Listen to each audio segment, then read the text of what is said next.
Hello friends, how are you friends. आज मैं आपके लिए चौहान वंश का टॉपिक लाई हूँ, जो हमारा बचा हुआ टॉपिक है राजपूत काल के चौहान वंश का, जो हमारे राजस्थान जीके में किसी भी कंपटीशन एग्जाम के लिए बहुत ही जरूरी है। तो स्टार्ट करते हैं।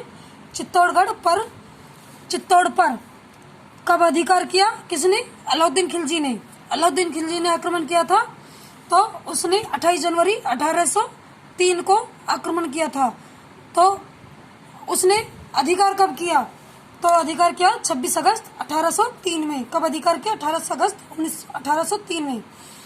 इस युद्ध में रतन सिंह गोरा बादल। गोरा कौन था? गोरा था पद्मनी का चाचा। बादल कौन था? पद्मनी का भाई।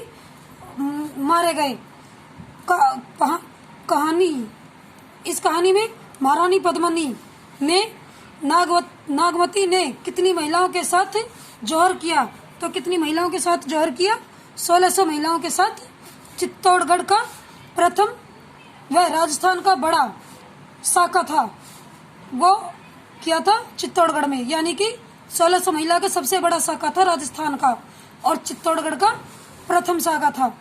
क्रमशः राजस्थान का दूसरा शाखा था।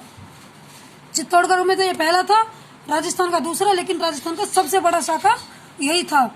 इस युद्ध का विवरण अमीर खुसरो ने अपने ग्रंथ उल फतह तारिक अलवाई में किया। यह कवि किसके साथ था? तो ये खिलजी के साथ था। किसके साथ था? अलाउद्दीन खिलजी के साथ था। अतः अमीर खुसरो को भारत को तोता व तूतीय हिंद भी कहा गया है। अमीर खुसरो को क्या कहा गया है? भारत का तोता व तूतीय हिंद भी कहा गया है, क्योंकि वो खिलजी का कवि था। अमीर खुसरो ने किस वाद्य यंत्र का आविष्कार किया? तो अमीर खुसरो ने सितार का आविष्कार किया था। सितार वाद्य यंत्र का आविष्कार किया था। जौहर नगरी क्या है? चित्तौड़गढ़ को जौहर नगरी कहते हैं, क्योंकि ऐतिहासिक जौहर किले में हुआ।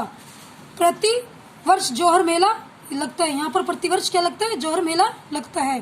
1540 ईस्वी में शेरशाह सूरी ने के काल में मलिक मोहम्मद जैदी ने कौन सा ग्रंथ लिखा था? 1540 ईस्वी में शेरशाह सूरी ने काल में मलिक मोहम्मद जैदी ने कौन सा ग्रंथ लिखा था? पद्मावत ग्रंथ लिखा था। पद्मावत ग्रंथ किसके ऊपर आधारित है? रतन सिंह की पत्नी को पाने के लिए आक्रमण किया था खिलजी ने, तो उनके बारे में यह कहानी लिखी हुई है। कहानी क्या हकीकत ये है? पद्मनी किसकी पुत्री थी? पद्मनी सिंगलदीप नरेश की गंधर्व सेन की पुत्री थी। किसकी पुत्री थी? सिंगलदीप नरेश गंधर्व सेन की। अब पढ़ेंगे हम राणा हमीरदेव के बारे में। अलाउद्दीन की मृत्यु कब हुई? 1316 ईस्वी के बाद।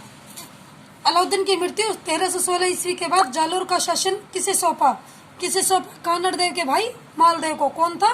कानड़देव का भाई था मालदेव। 1326 ईस्वी में सिसोदा गांव के जागीरदार राणा हमीर ने मेवाड़ कौन से राज्य की स्थापना की? सिसोदा गांव के जागीरदार ने सिसोदा गांव का जागीरदार था राणा हमीर। कौन से राज्य की स्थापना की उसने? 1326 में सिसोदिया वंश की। आगे सिंगोली का युद्ध के बारे में पढ़ेंगे।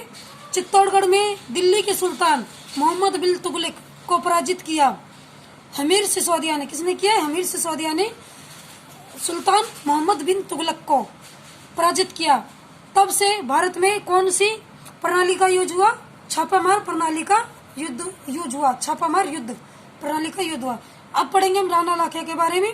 राणा लाखा के काल में चिड़ीमार बंजारे ने बैल की याद में पिछोला झील उदयपुर बनवाई, यानी कि जब राणा लाखा का समय था तो चिड़ीमार नाम का बंजारा था, उसकी बैल की मृत्यु हो गई, तो उसने पिछोला नामक झील बनवाई, जो कि उदयपुर में है। इसके मध्य 2 महल है। एक महल जग मंदिर है, दूसरा महल जग निवास है। राणा लाखा के काल में सबसे बड़ी खान किस धातु की निकली? चांदी की खान निकली थी, जो एशिया की सबसे बड़ी खान है राणा लाखा के काल में। लाखा का बड़ा बेटा कौन था? लाखा का बड़ा बेटा था चूड़ा। कौन था? चूड़ा था। अब पढ़ेंगे महाराणा कुंभा के बारे में। कुंभा राणा मोकल और सौभाग्य देवी का पुत्र था। किसका पुत्र था? मोकल का और सौभाग्य देवी का पुत्र था। कुंभा का जन्म कब हुआ? चूड़ा का सौतेला भाई था, यानी कि लोहा का बेटा कौन था? चूड़ा। चूड़ा का सौतेला भाई कौन था? कुंभा। कुंभा का जन्म कब हुआ? 1423 ईस्वी में हुआ था।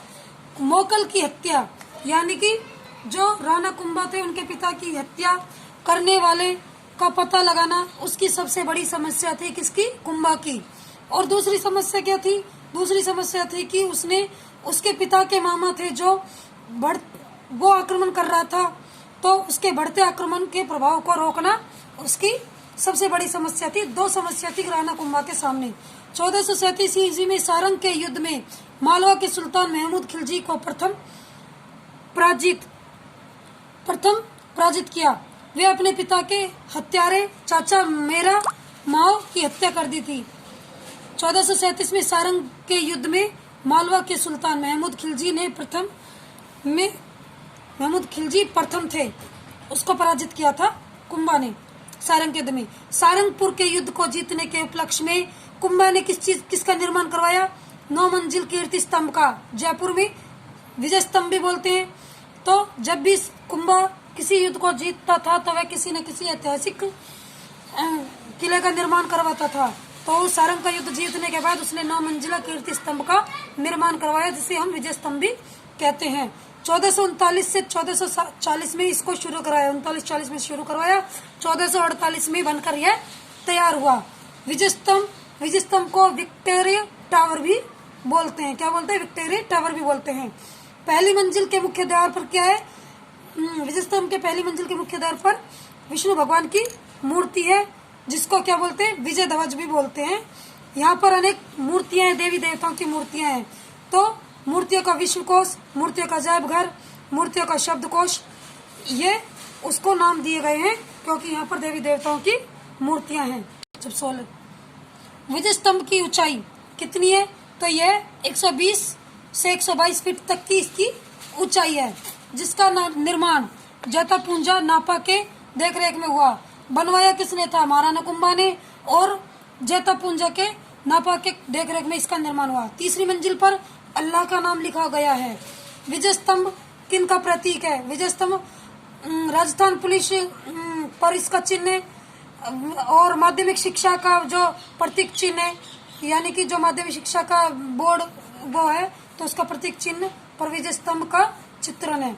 डाक टिकट पर इसे कब जारी किया गया? 1949 पर विजय स्तंभ को जारी किया गया। कुतुब मीनार से यह मीनार बेहतर है, ये किसने कहा था? ये कहा था कर्नल जेम्स टोड ने कहा कि भाई यह किला कुतुब मीनार से भी अच्छा है, बेहतर है। चित्तौड़गढ़ में एक दूसरी मीनार का नाम है, चित्तौड़गढ़ में एक दूसरी मीनार, उसका नाम क्या है? कीर्ति स्तंभ प्रशिष्ट। इसका निर्माण व्यापारी जीजा ने करवाया। किसने करवाया? व्यापारी जीजा ने। कीर्ति स्तंभ प्रशिष्ट को लिखने वाले का रचनाकार था कौन था? कीर्ति स्तंभ के प्रशिष्ट को लिखने वाला रचनाकार था अत्रि। बाद में उसको पूरा किया उनके पुत्र महेश ने इसको पूरा किया। महमूद खिलजी के कुंभा ने कितने महीने कैद किया? तो उसको 6 महीने तक कैद किया। महमूद खिलजी को कुंभा ने कितने महीने तक कैद किया? 6 महीने तक कैद करके रखा। खिलजी रिहा होने के बाद सीधा कहाँ गया? वो गया गुजरात, और किसके साथ मिल गया? कुतुबुद्दीन शाह के साथ मिल गया। 1456 में चंपानेर की संधि की कुतुबुद्दीन व खिलजी के साथ में। बदनौर का युद्ध के बारे में पढ़ेंगे। बैराट का या बदनौर का युद्ध एक ही बात है। ये कहाँ हुआ था? भीलवाड़ा में हुआ था। कब हुआ था? 1457 ईस्वी में। और इसमें कौन पराजित हुआ? महमूद खिलजी पराजित हुआ। बदनौर का युद्ध या बैराट का युद्ध एक ही बात है, भीलवाड़ा में है। कब हुआ था? 1457 में हुआ था। और कौन पराजित हुआ? महमूद खिलजी पराजित हुआ था। इस विजय के उपलक्ष्य में कुंभा ने कौन सी उसका निर्माण करवाया? किस ऐतिहासिक का निर्माण करवाया? तो इसमें कुशाल माता का मंदिर जो बदनौर में है उसका निर्माण करवाया था महाराणा कुंभा ने। रणमोल राठौड़ का बेटा कौन था? रणमल राठौड़ का बेटा था राव जोधा। कौन था? राव जोधा। 1457 ईस्वी में राव जोधा की भुआ हंसाबाई और कुंभा की दादी ने संधि करवाई थी। राव जोधा की भुआ हंसाबाई थी और कुंभा की दादी थी। संधि करवाई थी 1457 में। कहाँ करवाई? सोजत यानी कि पाली में। आवल बावल संधि का नाम था आवल बावल संधि। राव जोधा ने अपनी पुत्री श्रृंगार देवी का विवाह साथ किया? तो कुंभा के पुत्र रायमल के साथ किया। किसके साथ किया? कुंभा के पुत्र रायमल के साथ किया। राजस्थानी कला स्थापत्य कला का जनक कौन है? कुंभा है। कौन है? कुंभा। कुंभा के दरबार में विद्वान थे। उनके दरबार में कौन कौन विद्वान थे? तिलभट नाथा, मुनि सुंदर सूरी। तिलभट नाथा, मुनि सुंदर सूरी। कुंभा के संगीत गुरु थे सारंग व्यास। कौन थे? सारंग व्यास। एक लिंग महात्म्य की शुरुआत 5 भागों में विभक्त कुंभा ने की। एक लिंग महात्म्य की शुरुआत किसने की? कुंभा ने की। प्रथम भाग कौन सा था? राजवर्णन। और ये कितने भागों में विभक्त था? 5 भागों में। और इस पुस्तक का, राजवर्णन पुस्तक का अंत किसने किया? कान्हा व्यास ने, जो कि वैतनिक कवि था, यानी कि वेतन लेके वो कार्य करता था। कुंभा ने कौन से वाद्य यंत्र की दक्षता हासिल की? उसने वीणा में दक्षता हासिल की। कुंभा की पुत्री का नाम रमाबाई था, और वैसे क्या बोलते थे उसको? वागेश्वरी।